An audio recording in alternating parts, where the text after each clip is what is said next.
The process of buying, selling, or leasing property can be both exciting and overwhelming. It is important to understand the ins and outs of working with a licensed real estate agent, which is why your realtor is presenting you with this informational video to explain the essentials of working with a realtor in Ontario and the various types of representation you may choose when entering into a real estate transaction. In December 2023, the Trust in Real Estate Services Act, TRESA, came into effect with the intention of providing higher consumer protection measures and transparency to all real estate consumers in Ontario. This video will provide you with a complete overview of the mandatory RECO Information Guide that a real estate agent must provide you with prior to entering into a working relationship with a realtor in the province of Ontario. Whether you're a buyer, seller, or just exploring your options, this video will help you understand the importance of working with a real estate agent and the various aspects of real estate transactions.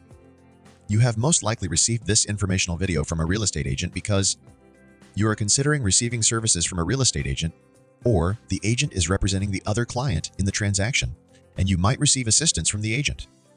All real estate agents in Ontario must be registered, which requires them to complete necessary education and carry consumer deposit insurance and professional liability insurance. Real estate agents provide valuable information, advice, and guidance to buyers and sellers as they navigate the complexities of real estate transactions. If you are a seller, an agent can advise on market conditions, strategy, and price, market your home, provide referrals to other professionals, arrange and attend home inspections and appraisals, arrange showings, advise you on how to handle offers and other aspects of the transaction, vet offers, and potential buyers negotiate to achieve the best price and terms for you, and guide you through closing. If you are a buyer, an agent can assist you in finding financing, make you aware of any tax exemptions you may be eligible for, gather information about neighborhoods and homes, and arrange to show you properties, make inquiries about the property, advise you on the best approach in competing offer situations, negotiate with sellers to achieve the best price and terms for you, guide you through closing, and provide you with referrals to other professionals. As a client, you also benefit from undivided loyalty, full disclosure, confidentiality, and the avoidance of conflicts of interest. Your agent is committed to promoting and protecting your best interests throughout the transaction. As a client, you have responsibilities too. Be clear about what you want and don't want, and make sure you share all information that might be relevant. Respond to your agent's questions, understand the terms of your agreement with the brokerage, and pay the fees you have agreed to. Now that we have covered the benefits of working with a real estate agent, let's discuss the risks of representing yourself. If you are not a client of a real estate brokerage, you are considered a self-represented party. While the choice of representation in each real estate transaction is yours, there are significant risks associated with electing to be self-represented. If you choose not to work with a real estate agent, it will be your responsibility to look after your own best interests and protect yourself. This may include things like making inquiries about aspects of the property, determining what you believe to be the value of the property, determining how much you are willing to offer or accept, navigating competing offers, deciding what terms you want to include in an offer, and preparing all documents. It's important to be aware that the agent has a legal obligation to act in the best interests of the person on the other side of the transaction. Be aware that the agent is obligated to share anything you tell them with their client, including your motivation, the minimum or maximum price you are willing to offer or accept, and your preferred terms or conditions. The agent cannot provide you with any services, opinions, or advice, do anything that would encourage you to rely on their knowledge, skill, or judgment, encourage you to represent yourself, or discourage you from working with another real estate agent or brokerage. Remember, any assistance the agent offers you is a service to their client, not you. This assistance is in the best interests of their client, not you. They are there to help their client sell or buy a property. The agent must provide you with RECO's information and disclosure to self-represented party form and walk you through it before they can provide you any assistance. And remember, you always have the right to change your mind and get advice as a client of another brokerage. When you decide to work with an agent, you become a client and will sign a representation agreement or contract with the brokerage. If you do not want to sign an agreement, you should not expect the real estate agent to provide you with any services. In Ontario, there are two kinds of representation to be aware of. The first is brokerage representation. Under brokerage representation, the brokerage and all of its agents represent you. The second is designated representation. Under designated representation, one or more of the brokerage's agents is your designated representative. You are not represented by the entire brokerage.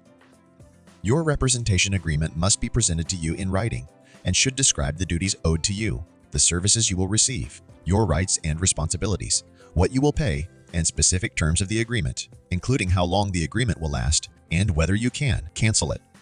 It is important that you read and understand the entirety of your representation agreement.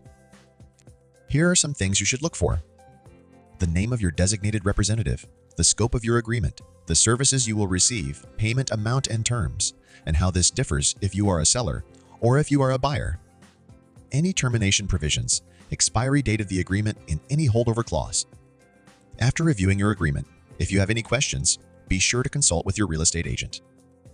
Now, let's talk about multiple representation. This occurs when the same agent or brokerage represents more than one client in the same transaction. It's crucial to understand the implications and risks. Under brokerage representation, multiple representation exists when the brokerage represents both the buyer and seller in the same transaction. Under designated representation, multiple representation exists when the same agent is the designated representative for both the buyer and the seller in the same transaction. Multiple representation is not permitted unless each of the clients involved agree to it. It is recommended that you seek independent professional advice before proceeding with multiple representation. If you agree to multiple representation, the brokerage or designated representative must treat each of the clients involved in an objective and impartial manner, cannot maintain undivided loyalty to you, or promote and protect your interests over the interests of the other client, cannot offer advice to you about such things as the price you should offer or accept, or terms that should be included in an agreement of purchase and sale. Before agreeing to multiple representation, the brokerage is required to provide you with a written disclosure that explains how the brokerage's duties or the designated representative's duties to you will change, the differences in the services you will receive, and any change to how much you pay the brokerage. Until this information is disclosed in writing to all clients in the transaction, and all parties agree in writing, the brokerage or designated representative cannot take any further steps on behalf of any of the clients. Remember, you have the right to refuse multiple representation. A quick note on open offers. Recently, you may have seen articles in the media about open bidding or an open offer process. Buyers in Ontario who have made an offer on a property are entitled to know the number of competing offers. Sellers choose how much other information, if any, they want to share about the offers they receive. If you are a seller, you decide how much information you want to share about the competing offers. Your agent will advise you based on many factors, and you need to provide clear written direction to your agent before the content of any offers can be shared. If you are a buyer, you decide whether you want to participate in a process where the content of your offer might be shared with other buyers. Your agent can tell you the steps to take to avoid having the content of your offer shared with other buyers. You must be aware that the seller can make the decision to share the content of offers at any time, and you may not know in advance. Lastly, if you encounter issues, it's essential to know how to make a complaint. Contact your brokerage first, and if needed, escalate the matter to RECO, the Real Estate Council of Ontario. To file a complaint, visit RECO's website and follow the complaints process. RECO will review the issue, determine its authority, and take necessary steps. Remember, your concerns are taken seriously. And there you have it. Armed with this information, you're better prepared for your real estate journey. If you have any questions after watching this video and reading the full guide, make sure to ask for clarification from your real estate agent.